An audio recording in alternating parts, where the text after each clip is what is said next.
On amorce la portion réflexion, bien que finalement, toutes les entrevues qu'on a fait nous ont permis de mettre la table à cette réflexion qui s'aborde, qui commence maintenant. Désolée. On veut ça interactif. Évidemment, j'ai ma fenêtre de chat qui est présente, donc qui est ouverte à côté. Donc, quand vous aurez des questions, Marie-Ève va aussi m'aider à les voir parce que entre lire, animer et coordonner tout ça, je vais faire de mon mieux. Je vais utiliser mon cerveau multifonction. Mais c'est, je pense, important aussi de pouvoir avoir votre apport, puis je vais essayer d'être votre relais. Ça veut dire que je vais voir vos questions passer dans la zone chat et je vais tenter de les relayer à nos deux conférenciers parce qu'il faut le dire, on a deux conférenciers de choc avec nous aujourd'hui. Henri-Paul Rousseau, qui est professeur associé au HEC, aussi professeur invité à l'École d'économie de Paris. Il est fellow invité au Cyrano et fellow à l'Institut CDA, professeur et économiste qui a également été président de la Caisse de dépôt et de placement. Il connaît ça, lui, les crises, parce qu'il en a vécu toute une. Il a publié récemment différents textes qui proposent des idées politiques, économiques sur la gestion et la sortie de crise. Donc, on pourra en jaser avec lui. Il apporte beaucoup de réflexions pour le Québec et le Canada. Il est accompagné, parce qu'on a beaucoup parlé d'innovation, et on le sait, dans l'innovation, la science est essentielle. Donc, il est accompagné du professeur Rémi Quirion, qui est le scientifique en chef du Québec depuis juillet 2011 et président des conseils d'administration des 3 fonds de recherche du Québec, donc le Fonds santé, le Fonds nature et technologie et le Fonds Société et culture. Bonjour, merci beaucoup d'être avec nous. J'essaie de vous voir. Bonjour, ça me fait très plaisir de vous voir. Bonjour. Monsieur Rousseau, vous êtes là? Oui, oui, là, je vous vois. Vous voilà, parce qu'il faut parler pour activer la chose, hein, pour être certain qu'on puisse se voir. Alors, on plonge dans le vif du sujet.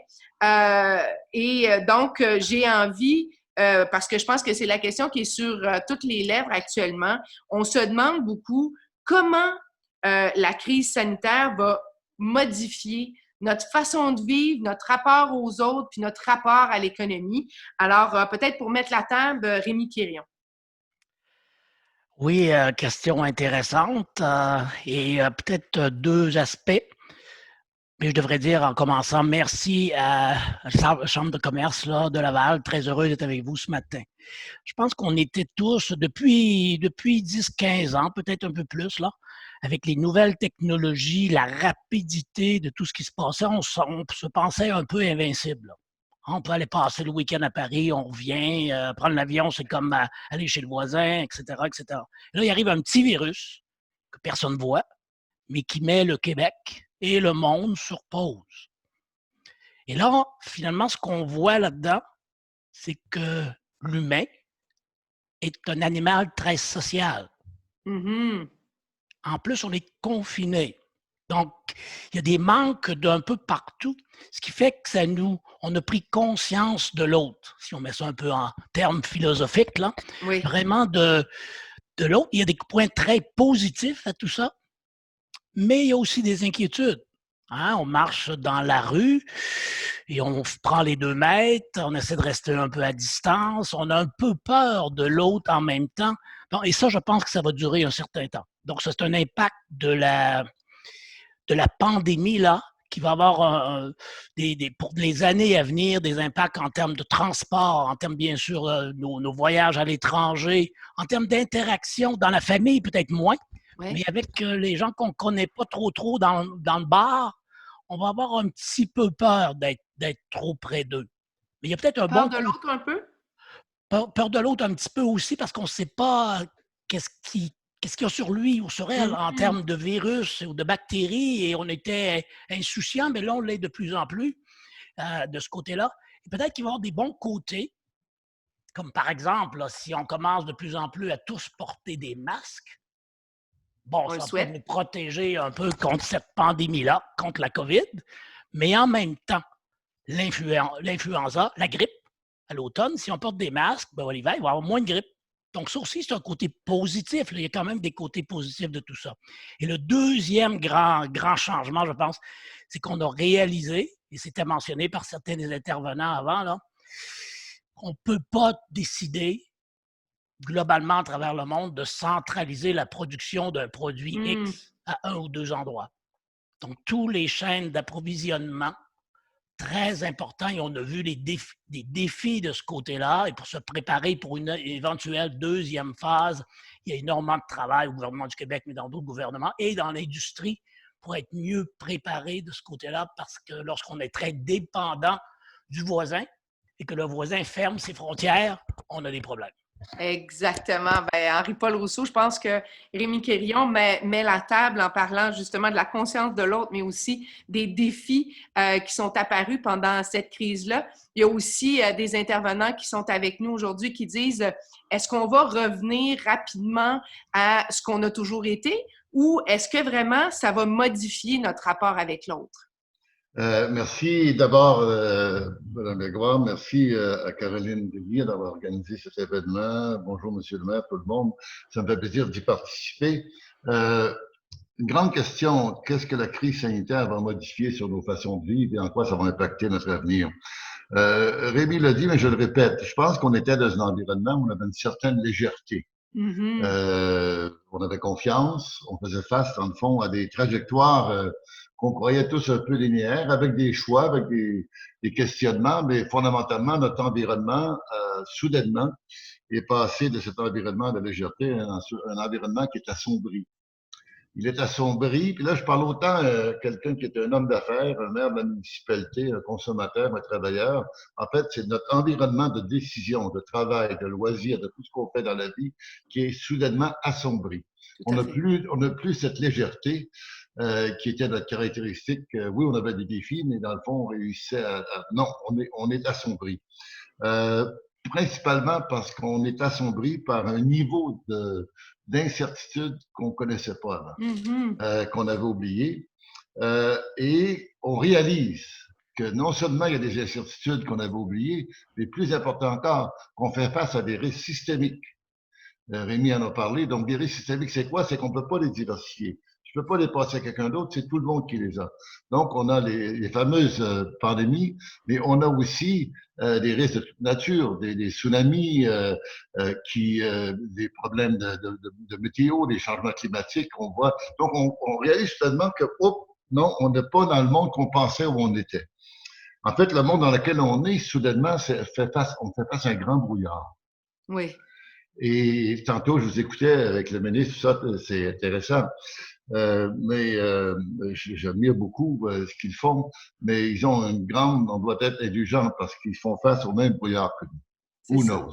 On ne sait pas comment cette pandémie-là va muter, comment cette pandémie-là va avoir combien de vagues, puis quel autre truc va nous arriver avant qu'on ait sorti de là. Donc, on est dans un brouillard dans lequel on fait face à des mosaïques de choix, une après l'autre, parce qu'on voit des petites clartés ici et là, mais en même temps, ça peut avoir pour effet un grand danger, c'est qu'on attend le retour à la clarté, à la légèreté pour prendre des décisions.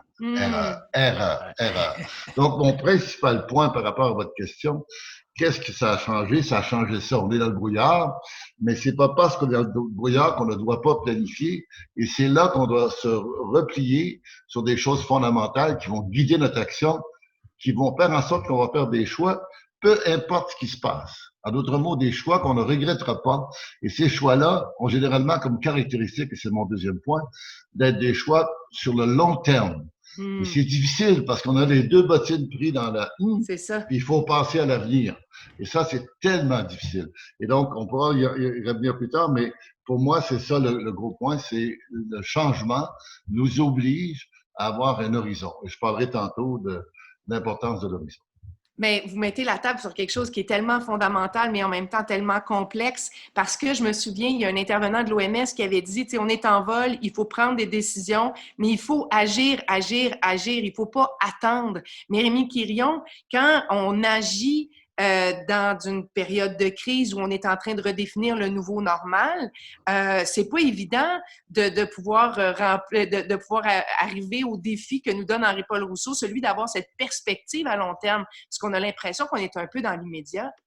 Oui, je dois dire qu'avec les périodes très lourdes de la pandémie au mois de mars, au mois d'avril, jusqu'à la mi-mai, la région de Montréal, c'était très compliqué. Et je dois dire que nos dirigeants, le premier ministre, M. Legault, le ministre de la Santé, Santé publique avec Horacio Arruda, c'était dans l'urgence continuellement, là, 24 heures par jour, 7 jours semaine. Donc, ils ont mon admiration. Moi aussi, j'étais beaucoup impliqué là-dedans. Là. Oui. Et le Québec a été mis sur pause, mais plusieurs d'entre nous n'ont jamais autant travaillé toute notre vie. Mais, et comme vous disiez, par contre, le virus, on ne le connaissait pas vraiment. On le connaît encore mal. Et on devait prendre des décisions où nous, on recommandait des choses sur la base de données pas complètes. Mais on ne pouvait pas attendre, là. On ne pouvait pas dire, bon, OK, on va voir ce qui se passe au cours des prochaines semaines, des prochains mois, puis là, on décidera. Fait qu'on a fait des erreurs. Ça, je pense que tout le monde en convient. On fait des erreurs. Il faut accepter ça, Rémi Quirion? Il faut accepter de faire des erreurs? Dans des situations comme ça, oui, on fait des erreurs. Là, j'espère que pour la deuxième vague ou pour une prochaine pandémie, on va être mieux outillés en termes d'équipement, mais aussi beaucoup en termes de façon de faire, en termes de personnel lorsque ça touche à la santé. Si on se reporte au Japon il y a quelques années avec le tsunami, ils ont fait plein d'erreurs aussi. Hein, c'est des experts britanniques en conseil scientifique qui sont allés là-bas là, pour les aider. Fait que lorsqu'on est en crise, les livres de base, là, comme en bon franglais, les textbooks, là, le 101 du conseil scientifique, par exemple, ben, il va pas mal à la poubelle. On est dans l'immédiat, on doit fournir les meilleures réponses et des fois, ça marche bien, d'autres fois un peu moins bien. Et on l'a vu, la valse hésitation, par exemple, du côté pour ce qui est des masques. Oui. Les données probantes, les données de la recherche, c'était pas évident encore. Là. Fait il fallait prendre le temps et c'est ça la science et la méthode scientifique, c'est pas le résultat du jour, c'est un processus qui prend un certain temps. Oui, j'ai envie de dire aussi parce qu'on parle justement de ce monde. Vous avez parlé plutôt de ce monde dans lequel on se sentait invincible, on avait une certaine légèreté, mais on vit aussi dans un monde où l'information voyage à une vitesse incommensurable, ça met de la pression sur la prise de décision. Henri-Paul Rousseau, vous avez publié dans les dernières semaines un rapport que vous appelez le rapport Bourgogne sur la COVID-19, idées de politique économique, de gestion, de sortie de crise pour le Québec et le Canada. Et là-dedans, vous dites la politique de la relance, ça peut pas avoir un seul objectif de soutenir les secteurs en difficulté. Il faut qu'on soit capable de voir l'avenir. Et c'est ce que vous disiez tantôt. Mais c'est tout un défi, puis je le vois dans les commentaires de chacun des intervenants qui écrit actuellement. On parle de résilience, on parle de capacité. Il y avait, je l'ai perdu de vue là, dans la liste, mais on citait encore Drucker qui disait, tu sais, il faut penser différemment. Dans le fond, ce que Stéphane Boyer disait tantôt, c'est casser le moule puis rebâtir le moule. Mais c'est tout un défi quand on est dans un contexte où il faut relancer notre économie sur des nouvelles bases, rééquilibrer les finances publiques à moyen terme. On a l'impression que c'est tout un programme.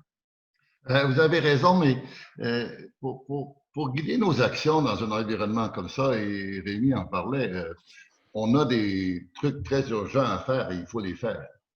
Le point que je veux faire, c'est qu'il faut faire une hypothèse de base. Cette hypothèse de là, quand on est dans très scientifique, ça. Non, mais dans l'incertitude, il faut se donner quel va être l'environnement. Moi, j'ai proposé depuis le début qu'on ne doit pas penser après COVID. Il faut penser avec COVID. Ah oui. Je suis convaincu de ça. Vous avez raison. Ça veut dire qu'on a un horizon plus long avec cette maladie et ses conséquences. Premièrement, donc, j'ai un horizon plus long. Dans ce contexte-là, je privilégie les actions qui ont 3 trucs. La première, ils vont nous aider à gérer la crise. La deuxième, ils vont nous aider à relancer l'économie. La troisième, ils vont nous repositionner ou nous positionner mieux à long terme. Et quand je regarde une action gouvernementale ou privée dans une entreprise, parce que je suis aussi impliqué dans des entreprises, je me pose toujours ces 3 questions-là. En quoi c'est bon pour nos employés, nos clients à court terme dans la gestion de la crise? En quoi c'est bon pour relancer notre activité maintenant? Et en quoi c'est un geste d'investissement? Et mon problème actuel, c'est qu'on a trop de soutien et pas assez d'investissement dans les politiques publiques. On soutient, mais cet argent-là qu'on dépense, il faut rapidement l'arrimer et l'envoyer vers ce qui compte à long terme. Et on sait de choses à long terme. On n'a pas besoin d'avoir de grands discours. On a besoin que notre main-d'œuvre, le ministre en a parlé, c'est l'éducation, la formation de la main-d'œuvre, le recyclage. peu importe ce qui arrive dans l'avenir, on le sait, on aura une grande partie de notre main-d'œuvre qui ne sera pas capable d'être utile parce que ce qui faisait avant va avoir disparu. Pas uniquement à cause de la COVID, à cause du numérique, la robotisation, les changements au rythme de santé, de paquet de choses. Et donc, pour moi, capital humain, ne peut pas se tromper. Non, c'est ça. Qu'on Parce qu'à soit un partir chef du moment où on d'entreprise, montre aux gens à apprendre, ce que je comprends dans ce que vous nous dites, c'est qu'à partir du moment où on montre aux gens à apprendre, ils vont être en mesure de s'adapter, peu importe le contexte, que ce soit une pandémie ou un changement technologique. oui, puis il faut surtout apprendre à apprendre de nos jours. C'est ça. Et ça, c'est la règle et tout change. Et donc, pour moi, c'est ces grands principes-là qu'il faut mettre de l'avant. Après ça, oui, on peut aller dans le détail. Mais si on part avec l'idée qu'on attend que ça soit revenu à la normale pour agir et qu'on agit avec l'idée que ça sera la normale, là, on va se tromper. Là, j'essayais. Donc, la phrase de Drucker, pour que je la dise comme il faut, c'était le plus grand danger, c'est d'agir avec la logique d'hier. Parce qu'effectivement, il faut vivre dans le quotidien. Puis vous le disiez, Henri-Paul Rousseau, on peut penser aux propriétaires de bars qui certains ont agi dans le contexte comme on est dans l'après. Ben non, on n'est pas dans l'après, on est dans le dedans. Puis ça fait qu'on a une certaine adaptation à faire. Puis aujourd'hui, ben, on aura des annonces qui vont faire en sorte que certaines entreprises vont devoir encore trouver des nouvelles façons. Monsieur Quirion, vous êtes très actif sur les réseaux sociaux. On vous a vu, vous avez contribué beaucoup à déboulonner des mythes, puis c'est important, puis à partager tout le savoir parce qu'il y a de la recherche qui se fait vitesse grand V. Mais la communauté scientifique a eu aussi besoin de s'adapter parce qu'on a vu, entre autres, les investissements publics se diriger puis mettre des grosses sommes sur la table pour trouver des médicaments, pour trouver un vaccin. Alors, comment on est arrivé, à se mobiliser? Parce qu'il y a quand même des gardes de chapelle, là. C'est pas, le monde scientifique fait ça aussi, il n'est pas exempt de ça. Et comment on parvient, puis vous avez parlé tantôt de l'information du masque, comment on parvient à déboulonner les informations fausses qui se promènent? Donc, comment le milieu scientifique s'adapte, comment il apporte des réponses, mais après ça, comment ces réponses-là, on s'assure qu'elles sont partagées au plus grand public possible? C'était assez intéressant de voir au Québec, mais partout dans le monde, la communauté scientifique, des expertises de tous les secteurs, de toutes les disciplines, travailler ensemble. Donc, les données, on a fait beaucoup de ce qu'on appelle la science ouverte. Donc, plutôt que d'avoir le processus habituel, une publication qui prend 2 ans, les données sortaient, étaient mises sur des sites disponibles pour tout le monde, essayer d'accélérer le développement de médicaments, le développement de vaccins, comprendre le mécanisme d'action du vaccin, du virus. Ici au Québec, la communauté scientifique s'est mobilisée très rapidement et on recevait des propositions de recherche de plusieurs secteurs.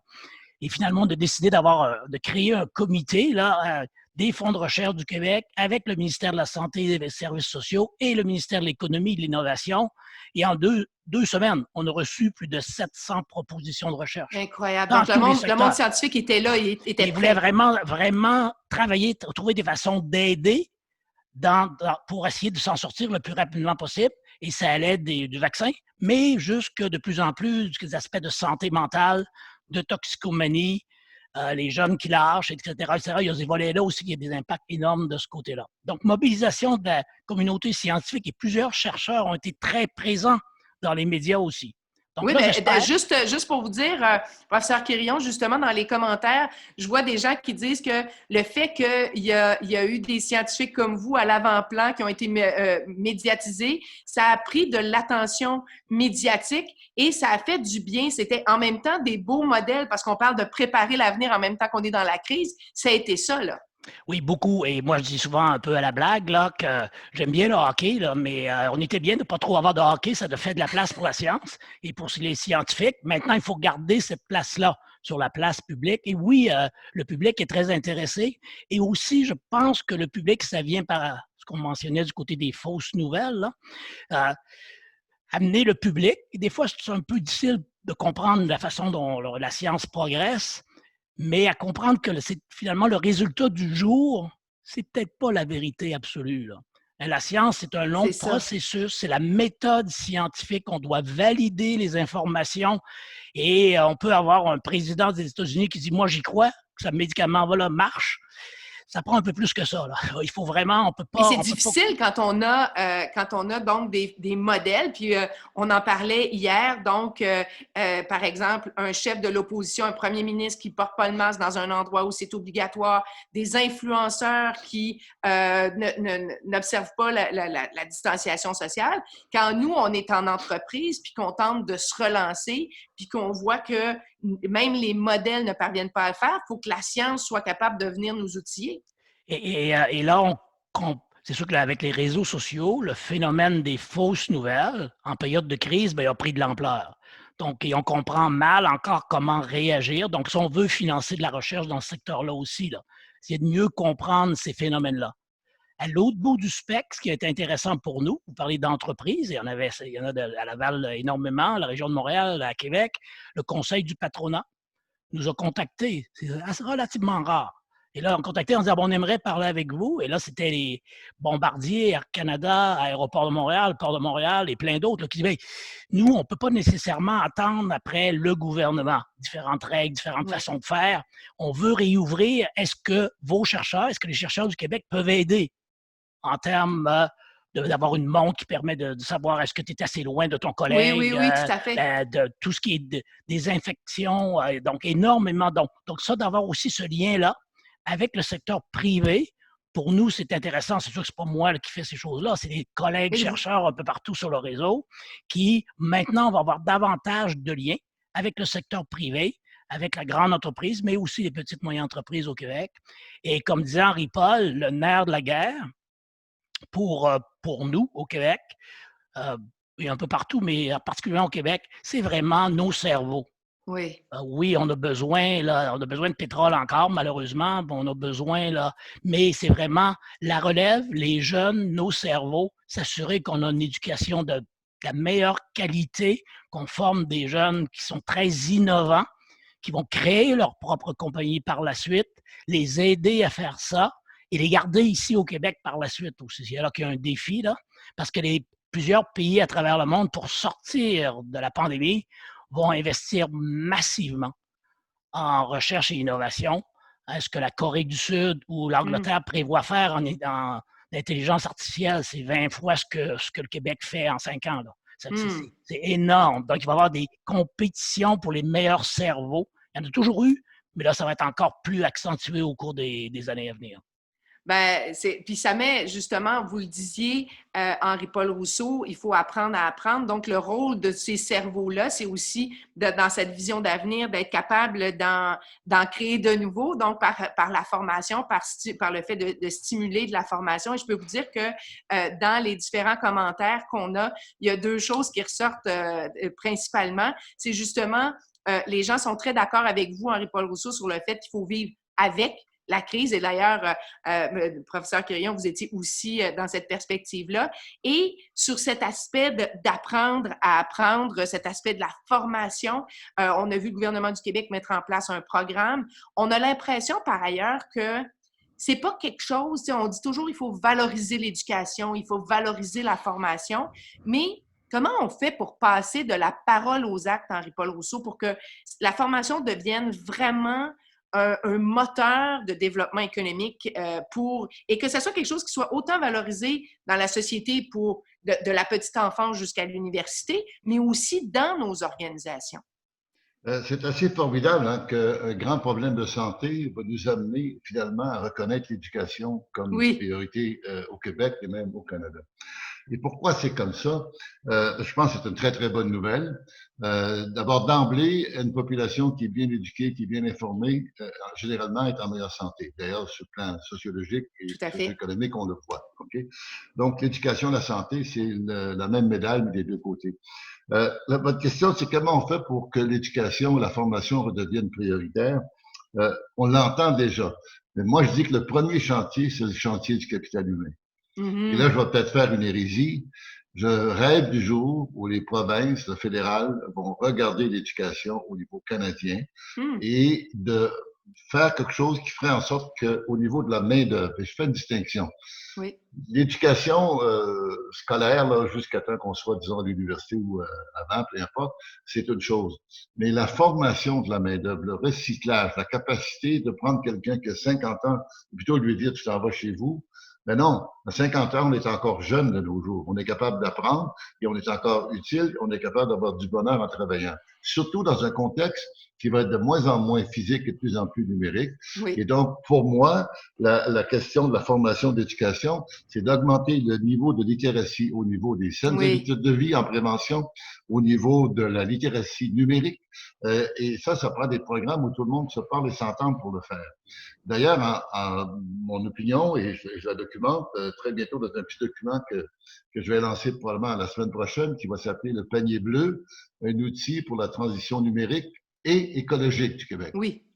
Et la raison pour laquelle, c'est que pour moi, la numérisation de notre économie, c'est un passage obligé pour reprendre le contrôle de l'écologie. Pourquoi? Parce que l'écologie, bien compris, c'est d'où ça vient, les produits et les services qu'on consomme, et quels sont les intrants, quelle est l'origine. Et ça veut dire qu'on comprend toute l'économie circulaire dont on a parlé tout à l'heure, M. le maire en parlait et d'autres en ont parlé. Il y a un lien très étroit entre avoir une numérisation de notre économie et la volonté d'en faire une économie qui est plus écologique. Et pour moi, ça fait partie de l'éducation. Et qu'est-ce que c'est que numériser notre économie? C'est de former nos travailleurs, notre main-d'œuvre, à être capable d'utiliser les nouvelles technologies. Et ça, la technologie, elle existe là. Oui, elle va continuer d'évoluer, mais on n'a pas obligé de l'inventer. C'est pas l'invention. L'innovation n'est pas là. L'innovation, c'est l'adaptation. Et adopter cette nouvelle technologie, c'est adapter. Et ça veut dire d'avoir une main-d'œuvre qui va être accompagnée pour qu'elle prenne cette technologie-là et en fasse un levier.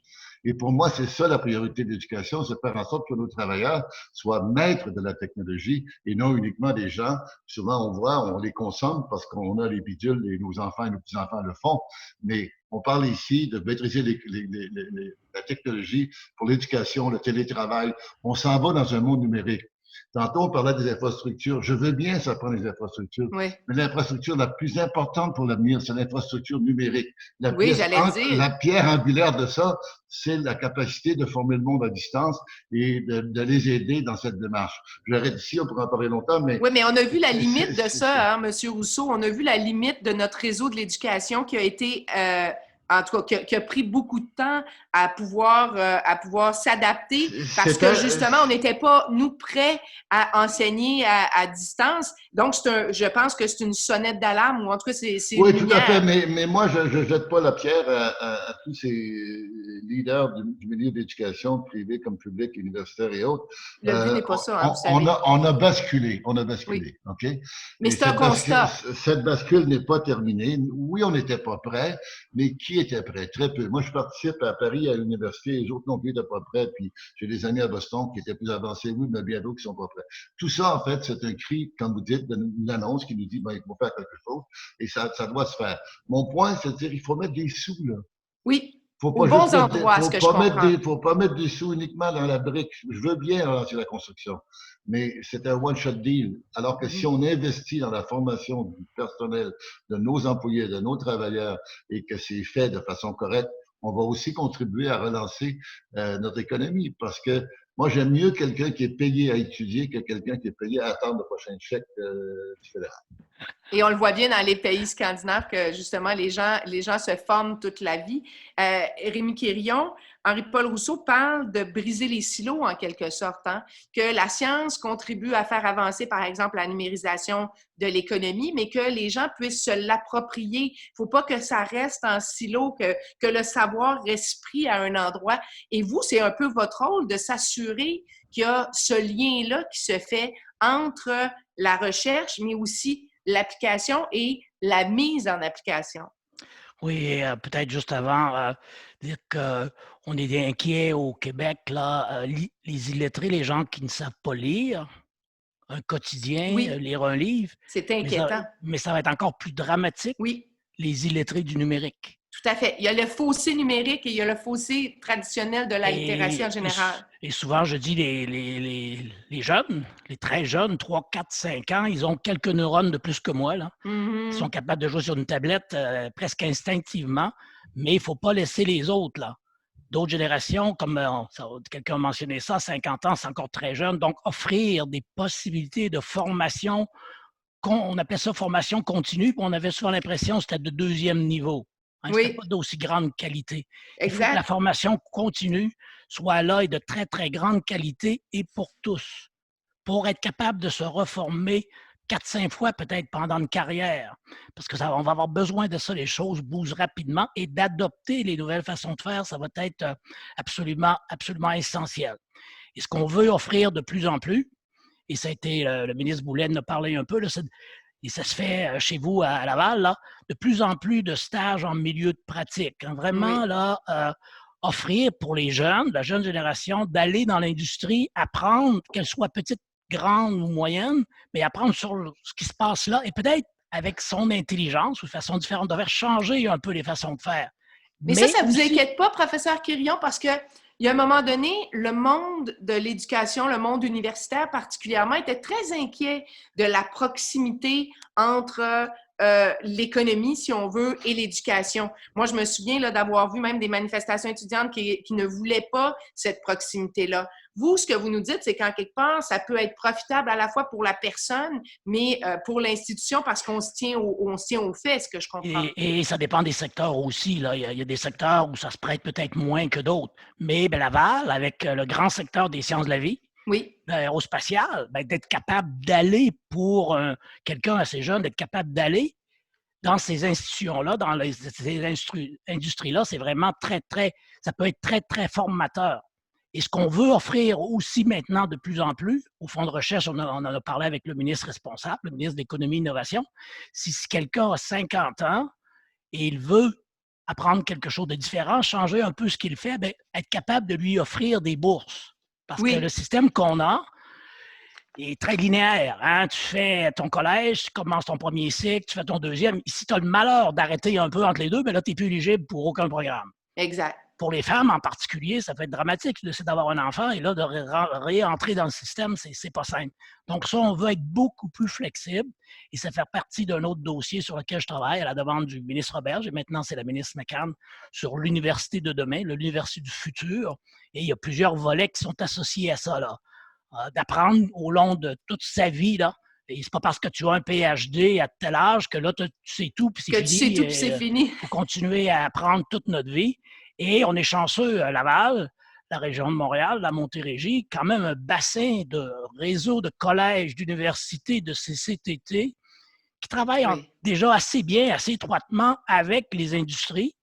Donc, c'est quand même très riche, ça. Et s'assurer qu'on garde notre capital humain, là, on fait des offres excitantes pour nos jeunes pour s'assurer qu'ils restent ici. Ça, je pense que c'est un défi pour moi, là, mais c'est un défi certainement pour plusieurs d'entre nous. Est-ce que dans cette demande qu'on vous a fait, parce qu'il y avait une question tantôt qui passait sur la reconnaissance des compétences, parce qu'on parle beaucoup de formation, mais on a parlé, on pourrait parler d'immigration, et je pense que un des endroits où ça a été très difficile, c'est la reconnaissance des compétences des nouveaux arrivants. Est-ce que ça fait partie du mandat qu'on vous a confié aussi? Dans l'Université du savoir, pas énormément, parce que c'est vraiment plus des corporations professionnelles, mais là, il y a du travail à faire aussi. Et on espère peut-être que là aussi, la pandémie va nous amener peut-être un peu ailleurs. Oui, on comprend que pour être médecin, on a besoin d'un certain type de compétences. Infirmier, infirmière aussi, et ingénieur.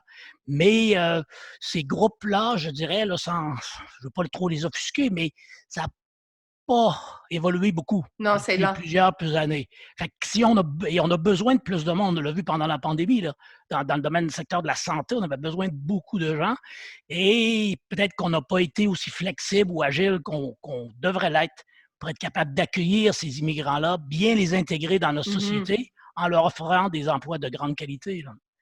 Ben, puis là, vous avez constaté que déjà, je prends les commentaires et on dit que justement au Collège Montmorency, il y a un programme de bourse stage et ça fonctionne très bien. Donc, ça fait partie des choses qui sont à accélérer peut-être. Henri-Paul Rousseau, vous avez fait réagir un peu quand vous avez parlé l'économie numérique et de l'écologie. Certains se demandent justement si c'est aussi vert que ça, le télétravail, parce qu'on sait que les centres de données ont une empreinte écologique importante. On en a parlé, entre autres, avec les bitcoins. Alors, j'ai envie de vous entendre là-dessus un peu. Je suis content que vous posiez la question parce que j'étais sur le point de réagir quand j'ai vu plusieurs commentaires là-dessus. C'est un sujet important. Un sujet très important. La vérité, c'est que le Bitcoin, qui est très connu comme une des technologies qui est en fait repose sur ce qu'on appelle les registres distribués, donc la technologie du blockchain. Les bitcoins, c'est consommateur d'énergie de façon épouvantable. Et la raison, c'est un réseau public et comme on veut la transparence et que chacun doit vérifier la transaction, ça prend des heures et des heures d'ordinateur. Donc, ça, c'est un truc très précis, c'est le bitcoin qui a ses problèmes. Et la technologie du blockchain n'opère pas uniquement sur des réseaux publics. Elle opère d'abord sur des réseaux qu'on appelle privés et souvent des réseaux fédérés, de sorte que dans ce cas-là, la capacité de la technologie de réduire la transparence va très, très rapidement et on n'a pas ces problèmes de consommation énergétique. J'ajoute que dans le cas du Québec, comme nous avons de l'électricité et on veut en vendre à l'étranger, si ça arrivait qu'on a une technologie de blockchain privée et fédérée qui serait tout en étant moins énergivore pour utiliser un surplus d'électricité, on ferait une pierre deux coups. Si de plus le reste du Canada prenait de l'électricité, ça serait bien aussi. Bon, ceci dit, il n'y a rien de blanc et noir dans les domaines de l'écologie et de numérique, mais le deuxième point, c'est sur le télétravail.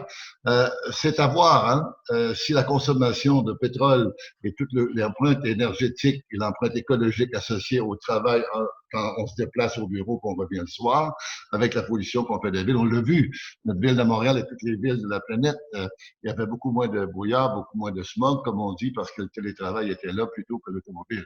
Donc, c'est pas un clean cut, cette affaire-là. Il faut vraiment regarder ça comme il faut. C'est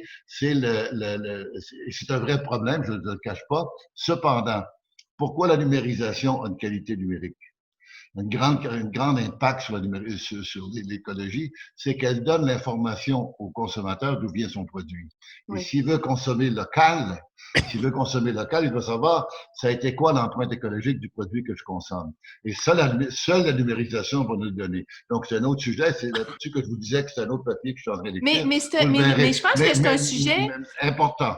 Exactement, et qu'on peut aborder parce que je suis certaine que parmi les participants qui sont avec nous, plusieurs se demandent, puis je pense que c'est Stéphane Boyer qui l'a abordé tantôt, plusieurs se demandent, on parle beaucoup d'achat local, mais en même temps, notre économie, l'économie du Québec a un bassin limité. On parle de 8 quelques millions de personnes.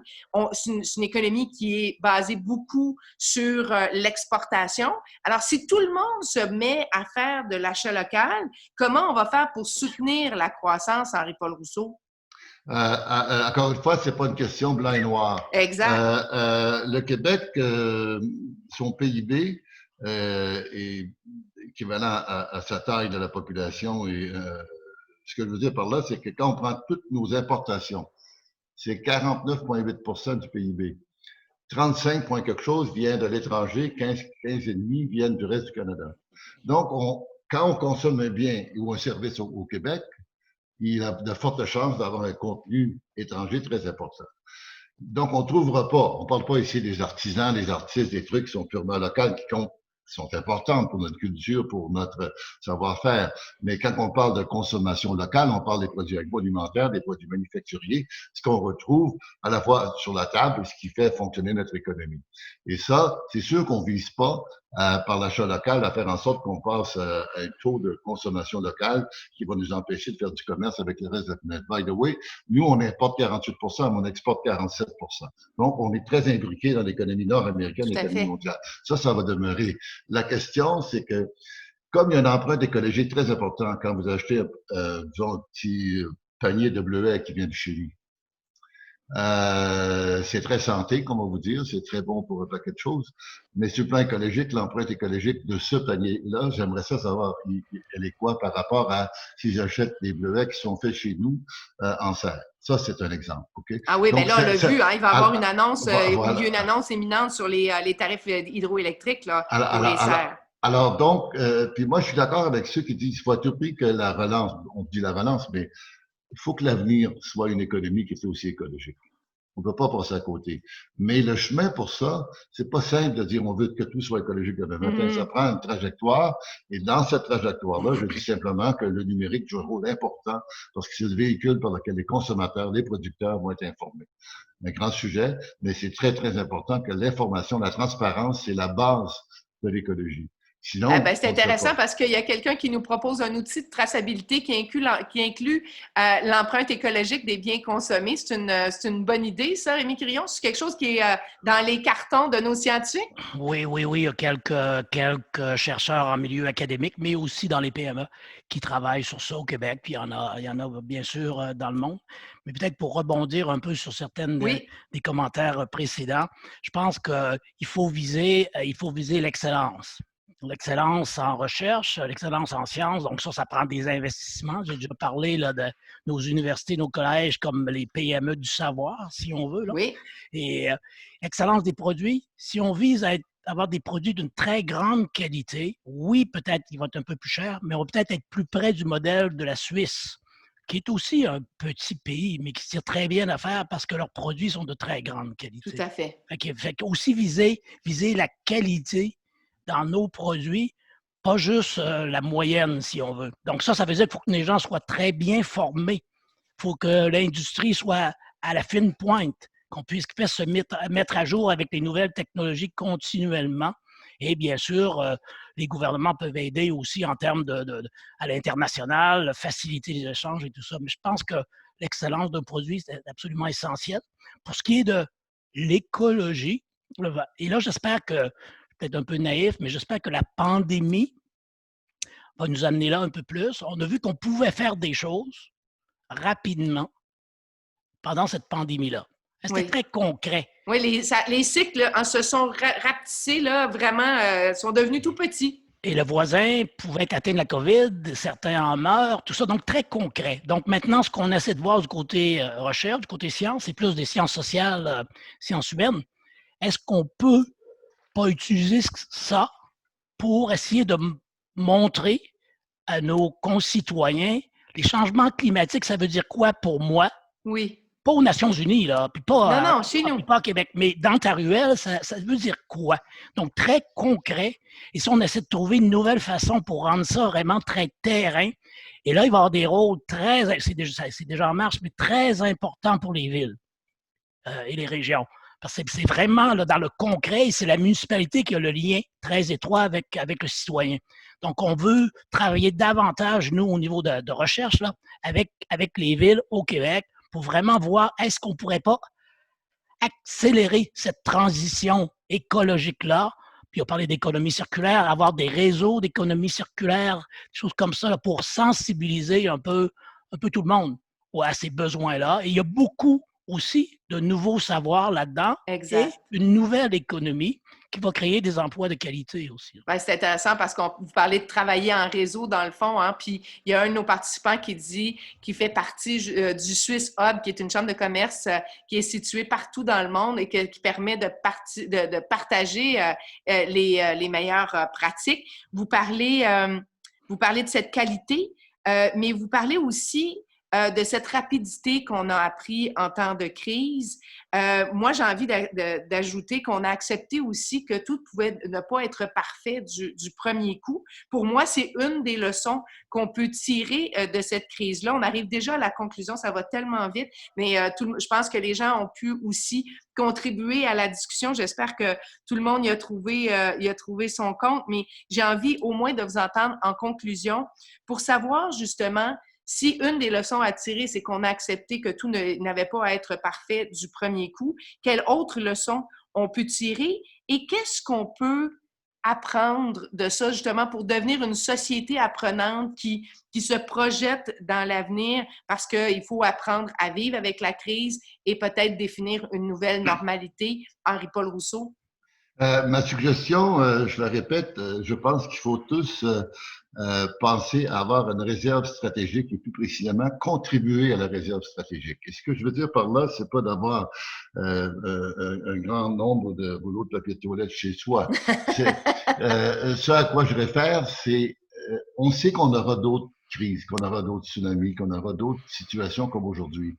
Donc, il faut que nos villes, il faut que nos organisations privées, publiques, que nous, les individus, on développe une plus grande flexibilité. Je dis un peu une double vie.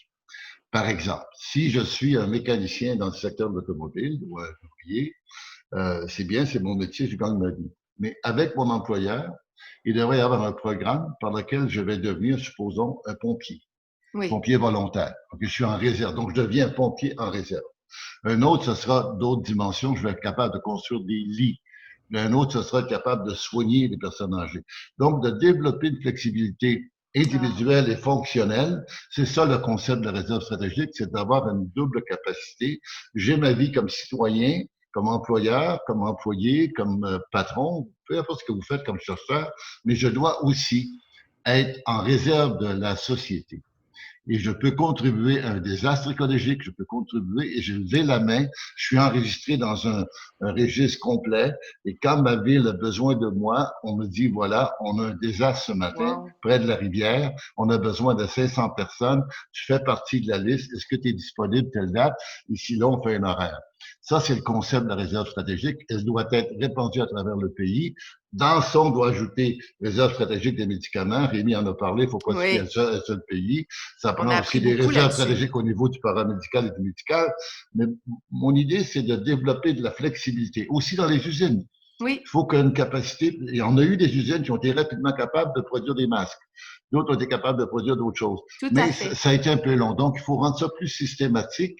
On doit penser à une économie qui a une double vie. Voilà. Mais c'est fantastique parce que, évidemment, on y pense quand on arrive en temps de crise comme ça, puis on l'a vécu.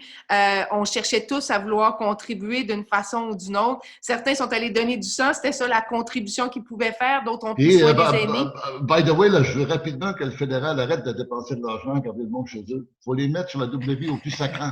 Oui, là, j'ai compris ça. Voilà. Moi, j'ai compris ça. Donc, on s'inspire aussi de ce qui se passe dans les pays du nord de l'Europe, puis on apprend toute la vie. Ça, j'ai compris ça pour avoir cette réserve stratégique. Rémi Quirion, des leçons, votre vision d'avenir? Je pense que, comme ça a été mentionné aussi, la flexibilité. Donc, dans nos systèmes, que ce soit privé ou public, beaucoup plus de flexibilité. Oui, on doit avoir des normes et des règles, mais on en met des couches. À chaque décennie, on en ajoute tellement qu'on n'enlève pas. Donc, avoir de la flexibilité est très important et de l'agilité. Il y a quelqu'un qui venait de le dire, justement. On l'a vu dans la période de pandémie, là, comme vous avez mentionné, les masques, le désinfectant et tout ça. Donc, il faut garder aussi ces qualités-là. Et ça, le réseau de l'éducation, de l'enseignement supérieur, un peu de travail à faire de ce côté-là, pour être plus flexible et agile. Ah, mon Dieu, mais vous avez été extraordinaire. Je pense que ça met la table pour nos chantiers. Il y a beaucoup de matière à réflexion sur ces leçons apprises, mais aussi cette vision d'avenir. Alors, on comprend qu'on est toujours dans la crise, il faut apprivoiser la crise, vivre avec, mais que là-dedans, on peut tirer des apprentissages qui sont riches, qui nous permettent, nous, d'être des meilleurs, je dirais, des meilleurs humains, hein, mais aussi des meilleurs contributeurs, puis qui s'adaptent à la réalité. Merci beaucoup, Henri-Paul Rousseau. Merci, professeur Quirion, d'avoir été avec nous. Moi, ça met fin à ma participation avec vous et je vais passer la parole à Caroline Deguire qui va vous expliquer un peu comment vont se dérouler les chantiers, les 6 chantiers auxquels vous allez pouvoir contribuer pour mettre la table, justement, pour être flexible, agile et avoir cette capacité de vous adapter tout en courant. Hein? C'est ça qu'il faut faire pendant la crise. On est dans la crise, donc on court et on s'adapte en même temps qu'on fait les choses. Alors, Caroline, à toi la parole. Monsieur Quirion, Monsieur Rousseau, un grand merci d'avoir osé pousser cette réflexion scientifique, économique, mais surtout humaine. Merci. Et Marie, franchement, là, un grand merci, tu le sais, de niveau humain. Là, je ne suis pas là pour le démontrer, mais ça me fait vraiment plaisir. Je n'aurais pas pu imaginer des meilleures équipes à tous ceux qui ont eu la chance, Monsieur le maire et autres qui ont participé, et également le ministre Girard. Ce n'est pas fini. Là, on le sait que c'est beaucoup. On vous a demandé une grosse journée aujourd'hui. On vient de passer les 2 premières parties à mettre la table, à pousser la réflexion, mais vous l'avez vu vous-même, vous avez été témoin dans le chat. Vous faites partie tous et toutes de cette réflexion. On a vu la qualité de ce qui sort également et qui continue à nous alimenter. Alors maintenant, La parole va être à vous tous et vous toutes. Mais pas juste la parole, l'action. Là, je dis, on va remonter nos manches virtuelles et c'est ensemble qu'on va la refaire, cette relance, se réinventer pour nos entreprises, notre collectivité lavalloise et bien au-delà, on le sait qu'on est capable de rayonner. Alors, tout le mois de juillet et toute l'année durant, la Chambre va être bien active. Vous allez voir, je vous invite là, à aller regarder. Il y a toute une programmation complémentaire au forum qui est déjà sur notre site. On vous encourage vivement. On peut vous dire que le ministre Boulet, ministre du Travail, donc de l'Emploi et de la Solidarité sociale, va être ici mardi prochain le 14 juillet à 13h. C'est un rendez-vous, c'est gratuit, donc allez vous inscrire. Et on va bientôt, dans les prochaines minutes, automatiquement, vous rediriger dans une salle. Moi, je vais peser sur le piton. Et donc, le système magique, on espère, distribuer. Ça devrait bien fonctionner, on a fait plein de tests. Vos chantiers, si jamais il y avait quelque chose et que vous souhaitiez revenir dans ce que j'appelle ici la plénière, équivalent d'une grande salle dans une conférence, il y a des membres de la permanence de la Chambre qui vont rester ici et qui vont pouvoir vous redispatcher, vous réorganiser vers une autre salle de plénière, si jamais, pas plénière, pardon, de chantier, si jamais vous le souhaitiez. Je répète, les chantiers démarrent aujourd'hui, mais vont vivre une année durant. Il y a peut-être des gens que vous connaissez que vous allez vouloir ajouter à ce chantier-là au courant des prochaines semaines. Gardez vos collaborateurs, collègues ou connaissances en tête pour bonifier le travail qui va être fait. Alors, si jamais il y a quoi que ce soit, moi, je vais faire le tour des petits chantiers, vous dire un petit coucou, m'assurer que tout est correct. Mais encore une fois, un grand merci pour cette première et seconde partie. Et on va doucement, donc, Open All Rooms, on s'essaye. Alors, je vous invite donc à cliquer et à vous rendre dans vos chantiers. Et encore une fois, merci tous.